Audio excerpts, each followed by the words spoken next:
Meus amigos, estamos de volta. Por um convite da Ilai e do Júnior, eu resolvi ficar aqui com vocês participando um pouco, né? E para mim será muito agradável, embora depois eu tenha que sair correndo um pouquinho para fazer a Rádio Sauípe. Mas, Júnior, mais uma vez, uma boa tarde, feliz 2014.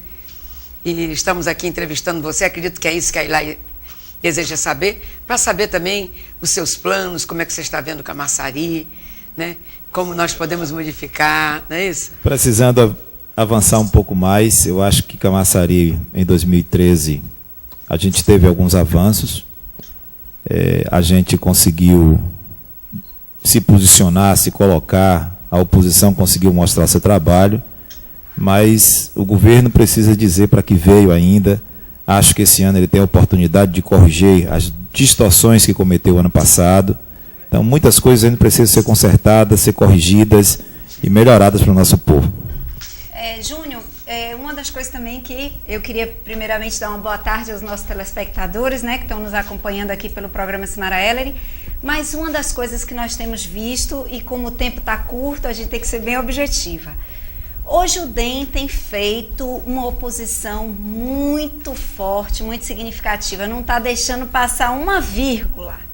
Um detalhezinho que o governo faça, vocês estão ali chegando junto.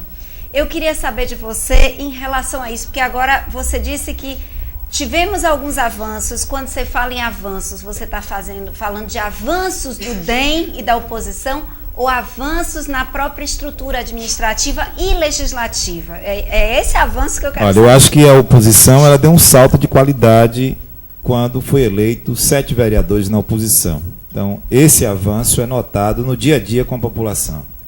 Para você ter ideia, no dia de ontem, nós estávamos em casa por volta de quase meio-dia.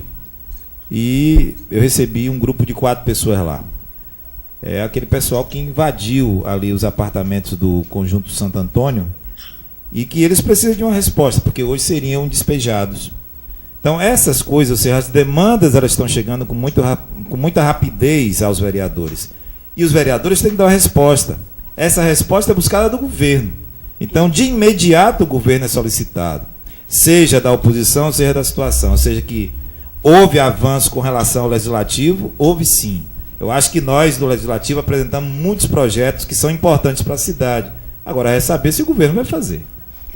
Outra coisa também que nós temos observado bastante, Simara, é que antes os principais telefonemas e queixas da nossa população recaía muito em cima da saúde. Agora, a principal queixa está vindo em função da falta d'água e da poluição do ar daqui de Camaçari. Então, eu queria saber, já que é do DEM, a gente quer saber o seguinte: você acha que melhorou a saúde a ponto de ter a população transferido as queixas para o setor da água e da poluição? Ou não, é só mais uma queixa para se agregar às outras coisas que não estão boas? Eu acho que a gente está agregando, porque a questão da saúde, ela não melhorou. Nós temos um problema crônico na saúde do município, isso é notório. O ano passado inteiro passamos o mandato todo falando de saúde e segurança pública. Agora, no final do ano, no início do verão, a gente vem mais uma vez com os problemas que a Embasa ocasiona todos os anos para Camaçari. A falta d'água. O litoral é quem mais sofre com isso, porque não tem água lá. A sede, aí passa, que era de um dia sim, um dia não, é de 8 em 8 dias agora. Então a gente tem um problema também crônico com a questão da água. A questão da poluição do ar de Camaçari não é algo novo, já é algo recorrente, velho, que sempre ocorre também nessa época, porque eles queimam seus produtos. Esse gás que é liberado vem para a nossa atmosfera e quem recebe é o povo de Camaçari. É óbvio que os poderes públicos têm que estar vigilantes com relação a isso. A Câmara não está apática, a Comissão de Meio Ambiente, né, que é liderada pelo vereador Dilson Magalhães, está à frente desse processo, junto com a Comissão de Saúde e Educação, que é a professora Patrícia e o vereador Natan, e nós, é claro, não estamos alheio ao que está acontecendo. Estamos observando tudo e, claro, formalizando as queixas que têm que ser formalizadas. Porque a Ilai falou uma coisa muito interessante, falava-se muito em saúde, né?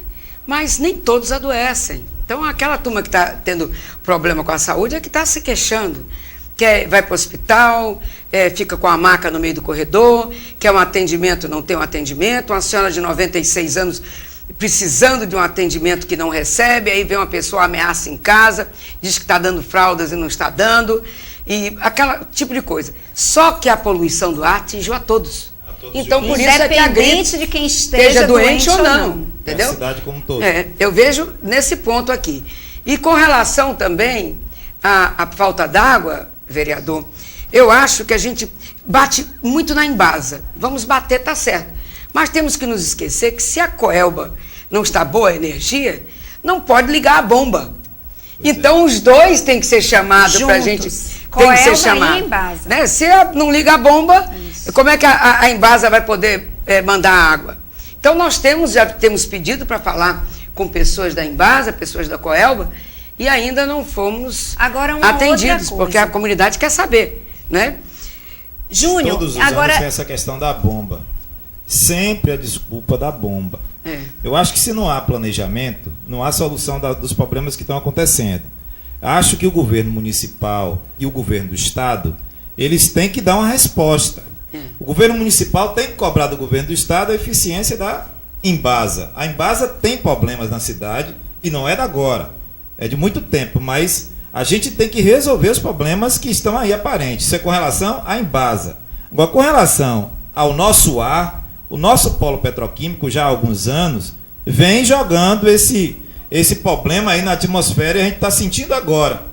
Quando a gente sente, não sei se vocês lembram da queima daquele produto tóxico que vinha de São Paulo, na Ródia, a população se mobilizou, foi para cima, lembra? E aí a sociedade como todo se preocupou naquele momento daquela situação. Depois que disseram que resolveu o problema, todo mundo esqueceu. Ou seja, parou de haver. Agora você vai dormir e não consegue por conta do cheiro insuportável que muitas casas, muitos bairros da nossa cidade têm passando. Outra coisa é a questão da denúncia que a gente tem visto aí no Facebook de muitas pessoas falando sobre a diminuição do cinturão verde. Inclusive o cinturão verde, a gente sabe que é para proteger. E a biodiversidade que está no cinturão verde é um sinalizador para ver, porque os primeiros que morrem são os passarinhos. Você olha, vê um monte de passarinho morto, já sabe que o ser humano tem que evacuar a área. Então esse cinturão verde está sendo lá estrangulado, está virando uma cordinha, um barbantezinho verde. Tem uma estrada sendo construída do lado do cinturão. Se derrubaram muitos eucaliptos para poder construir essa estrada ali. Eu particularmente não sei de quem é aquela estrada, se é do Polo, se foi permitido pelo COFIC para que se construísse aquilo ali. Acho que o COFIC precisa dar uma resposta o quanto antes ao que aconteceu ali. A outra coisa é que o COFIC tem que vir à cidade de Camaçari, sim, e fazer tipo um treinamento com a população da cidade com relação quando ocorre esse tipo de situação. O COFIC até faz aí jornais, manda alguns informativos, mas isso não chega não interage na demanda. Com a cidade. Eles não chega na demanda que a população. Ficam realmente muito distantes. Quando estava se construindo aqui a ideia do polo petroquímico, da implantação do polo petroquímico, uma das maiores preocupações, se não a primeira, foi desse cinturão verde. Exatamente. E eu me lembro que a empresa era uma empresa que vinha do Espírito Santo. Entendeu? Quer dizer, cuidou-se muito. Você vê a dificuldade que nós temos com o FIOL, que é o nosso problema do trem, que não anda, que não pode. Agora aqui, Camaçari, tão pertinho, e a turma está vendo aí, se botando abaixo a nossa proteção, e a gente tendo problema, nossas crianças estão sofrendo. Eu fico preocupado que o próprio meio ambiente, a própria estrutura de meio ambiente, né, do governo do estado, que é ligada ao governo do estado, os nossos órgãos de defesa do meio ambiente, eles não, até agora ainda não se posicionaram, não disseram por que está acontecendo isso. Então, mais uma vez, a gente está em recesso na Câmara, a Câmara está em recesso. Isso não quer dizer que nós estamos parados, não. A Câmara que está em recesso, nós continuamos trabalhando no dia a dia 18 volta às sessões, né? E espero que a gente consiga daqui por diante. Pena que o tempo é curto. Júnior, eu tenho 3 perguntas ainda para te fazer. Primeiro, se essas questões que nós acabamos de abordar, elas não são questões também principalmente pertinentes ao governo do estado. Quer dizer, na verdade, o governo do estado, de alguma maneira, está desassistindo o município de Camaçari. Como sempre. né? Essa é a primeira questão que eu queria que você pontuasse. Vou fazer as 3 por conta dos 3 minutos que a gente tem. Outra coisa que eu queria que você falasse, porque você se elegeu com a bandeira da educação, e a gente precisa saber o que você está achando da educação, já que está começando o ano letivo. E a terceira e última pergunta, na carreira, Rui Costa não veio receber o título de cidadão que vocês deram. Por que deram? Olha, foi uma indicação da vereadora, essa questão, vou responder logo pela do meio, do Rui Costa. Uma vereadora do PT, a vereadora Patrícia, ela fez a indicação do secretário, né, Rui Costa, pré-candidato a governo do Estado, e ele cometeu uma gafe de não ter vindo e não ter mandado alguém no seu lugar receber o título. Acho que isso é uma falta de respeito com o povo da cidade e principalmente com a própria vereadora que concedeu o título. O título é aprovado por todos os vereadores porque a gente entende que se a indicação é sua, a gente tem que respeitar essa sua indicação. Agora, com relação à educação do município, como é que está? A educação de Camaçari precisa, dona Cimara, melhorar e melhorar muito. A gente não pode dizer que tem educação na cidade se as coisas não evoluem.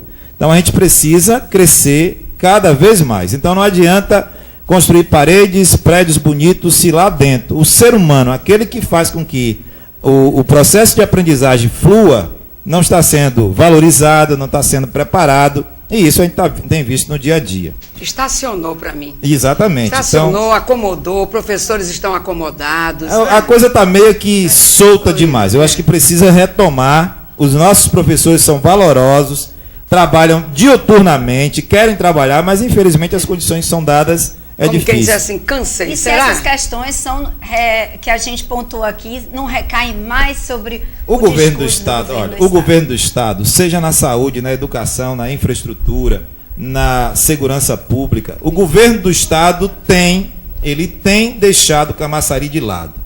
Sempre digo nas sessões que o governo do Estado faz de conta que a gente existe. Camaçari é como se não existisse. Mas como agora...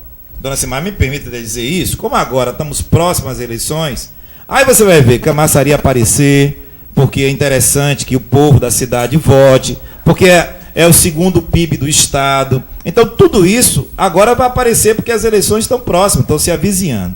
Então, mais uma vez, eu quero pedir ao governador Jacques Wagner que, quando olhar para Camaçari, não olhe apenas para as pessoas que vão lhe dar voto.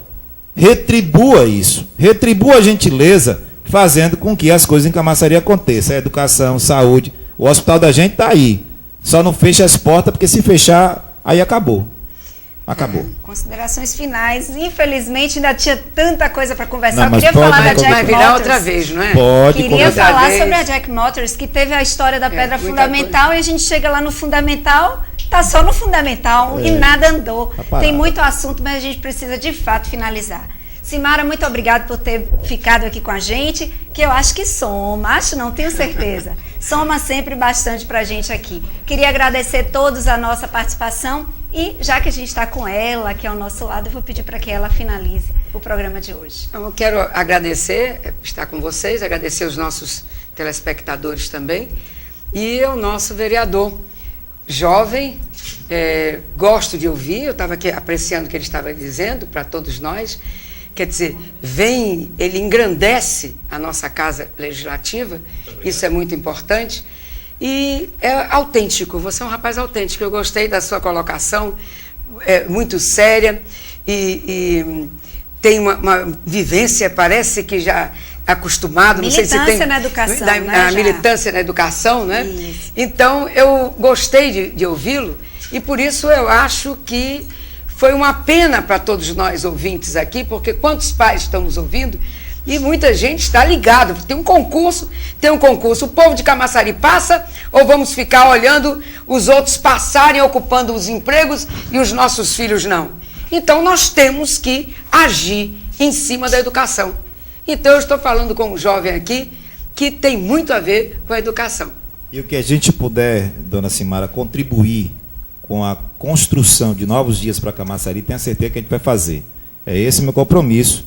Feliz 2014 para Camaçari, com muito trabalho. Bom, então, já que ela não finalizou, eu finalizo aqui. Para você que quer acompanhar com a gente, na 88.3 FM até as 14 horas, tá vendo? E amanhã a gente se vê por aqui. Até lá.